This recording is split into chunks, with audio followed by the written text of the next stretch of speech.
Alright guys, so in today's video we are going to go over the iguanodon, also known as the Iggy. Now some of you may be questioning why I'm trying to fight a bars, and it's because I have to see how well this dino can do against the biggest apex. Now this fight is going to take a while, so I'm going to skip forward in it, but I'm going to show you guys first how I set up the Iggy. So after playing for quite a while, using the defense and the balance subspecies, I can't really make a determination as to which one's better because it all depends on how you want to play the game. This is the build that I would recommend. Use the thick hide, web feet, back kick, and tail attack.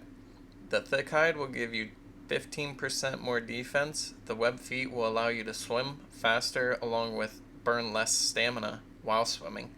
The back kick will deal 90 damage, which is 10 more damage than the Stego's quick tail attack. And then you need to have the tail attack equipped, not the swimming tail, because the back kick does have a cooldown. So let's get into some of the gameplay, and then I'll show you guys later the chart on what you should and shouldn't fight, since you guys seem to enjoy that on the Rex video. So I wouldn't recommend fighting a bars just because of how long it takes. This was about a 6-minute fight. But over time you can for sure take on a bars. And of course the Rex has to start interfering at the end of the fight. Luckily the Rex player is somebody that didn't watch the last video. Here I make a critical mistake by getting myself stuck in these rocks. But even with that mistake, as long as your tail is facing your opponent, you won't take that much damage.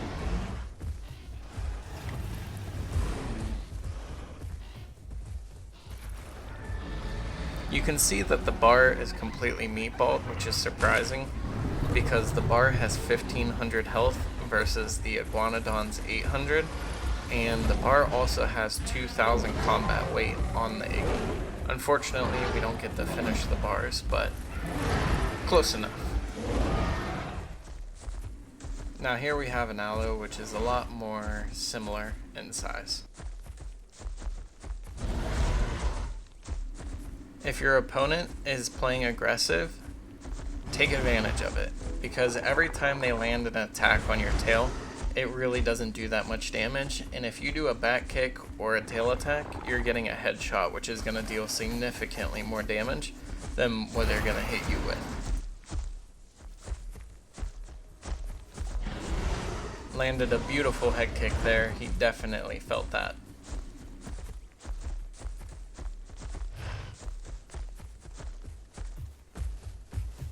Sometimes if you start to walk away, it'll make them become more aggressive.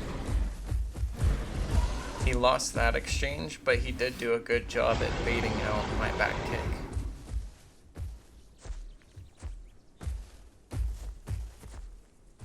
He just kept running around me for a while, and so I decided to just be the aggressor.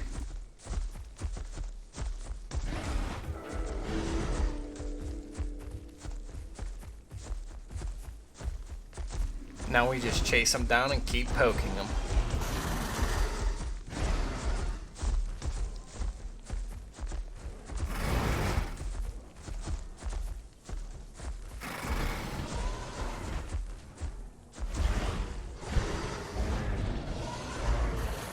This guy actually did really well playing as the Aloe, but it's still no match for the Iggy.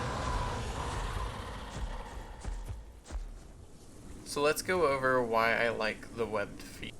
As you guys saw, I started on that Shoreline, and just to show you guys an example, I decided to test it with a few other dinos. So as you can see, Iggy is on the left, Rex is in the middle, and Aloe is on the right.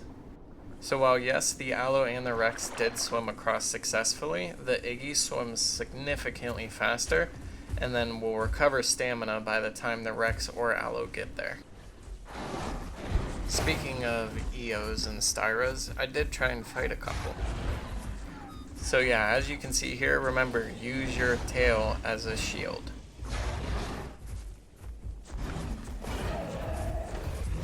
Even the EO's charge barely did anything to me. And the EOSStyros charge deals 120 damage, but he has 1500 combat weight on the Iggy. Styros are really easy to fight as the Iggy, and even if there were 2 or 3 of them, odds are they'd be hitting each other as well as hitting me. And the tail attack on the Iggy would hit all of them at the same time unless they took turns individually. And now we make our sweet, sweet escape. This is one of the benefits of having a balanced Iggy. The EO cannot keep up.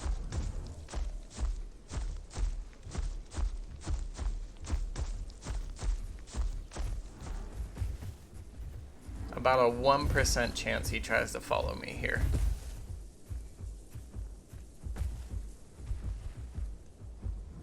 This EO has lost his mind. So the Iguanodon actually doubles as a mountain goat, if you didn't know. I'm sure you guys already know what's gonna happen here.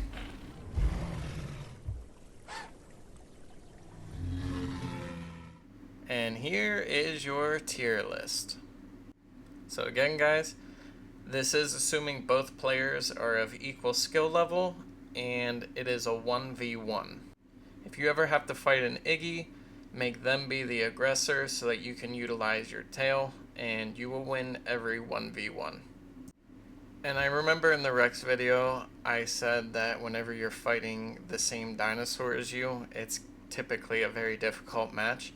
But really it depends on what kind of abilities they have. The Rexes have to rely on their bite for most of their damage, whereas the Iggy has to do a tail attack, or the back kick. And with that, you're not going to have 2 Iggies backing up against each other. One Iggy has to chase the other one. If you disagree with this chart in any way, please let me know in the comments below. If you think that this chart was put together pretty well, then please leave a like and also comment if you like it or not. But yeah guys, with that all being said, don't be afraid to fight anything on the very difficult column. That's just assuming that both players are of equal skill level, which we all know that there's a wide range of skill levels in this game. The only thing that you really have to worry about is if a Rex or a Dasp lands a bone break. If the Rex lands the charge bone break, it can be up to 30 seconds. The quicker bone break is only 10 seconds, so as long as they land it early on, you can escape, just like I'm doing right now.